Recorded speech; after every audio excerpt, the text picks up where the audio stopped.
Big boss season 7 ലൈവിൽ ഇപ്പോൾ നടന്നുകൊണ്ടിരിക്കുന്നത് വൈൽഡ് കാർഡിൻ്റെ പണിപ്പുര ടാസ്ക് അവസാനിക്കുകയും ചെയ്തു. അതിനുശേഷം വൈൽഡ് കാർഡ് ബിഗ് ബോസ് വീട്ടിൽ 4 പേരെ തിരഞ്ഞെടുത്തിട്ടുണ്ടായിരുന്നു മുട്ടൻ പണി കൊടുക്കാനായിട്ട്. ഷാനവാസ്, ജിസേൽ, അതേപോലെ റെന ഫാത്തിമ, അനുമോൾ എന്നിവരാണ്.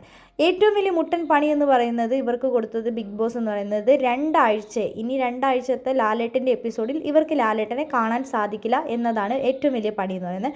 ഷാനവാസ് ആണെങ്കിൽ ഞായറാഴ്ചത്തെ എപ്പിസോഡിൽ ലാലേട്ടൻ വരുമ്പോൾ ഭയങ്കര കൂളായിട്ടാണ് ഇന്ന് സംസാരിക്കുന്നത്, ഒരുവിധ ടെൻഷനും ഇല്ല. അതുകൊണ്ട് തന്നെ ഒരാഴ്ച ലാലേട്ടനെ കണ്ടില്ല എന്ന് കരുതി ഒരു കുഴപ്പവും സംഭവിക്കില്ല എന്ന് ജിഷിൻ പറയുന്നുണ്ട്. അതേപോലെ റെന ഫാത്തിമേൻ്റെ കാര്യം മസ്താനിയാണ് പറയുന്നത്. ലാലേട്ടൻ്റെ എപ്പിസോഡിൽ ലാലേട്ടൻ വരുന്ന സമയത്ത് ഒരു കണ്ടൻറ്റും കൊടുക്കാതെ വെറുതെ അവിടെ ഒരു കുത്തിയിരിക്കുന്ന ഒരാളാണ് റെന ഫാത്തിമ എന്ന് പറയുന്നത്. അതുകൊണ്ട് തന്നെ റെന ഫാത്തിമ ലാലേട്ടനെ കണ്ടിട്ടില്ലെങ്കിലും ഒരു കുഴപ്പവും സംഭവിക്കില്ല, കണ്ടൻ്റ് ഒന്നും ഇല്ലാത്തത് കൊണ്ട് തന്നെ റെന ഫാത്തിമേനെയാണ് ഞങ്ങൾ സെലക്ട് ചെയ്യുന്നതെന്നാണ് മസ്താനി പറഞ്ഞത്.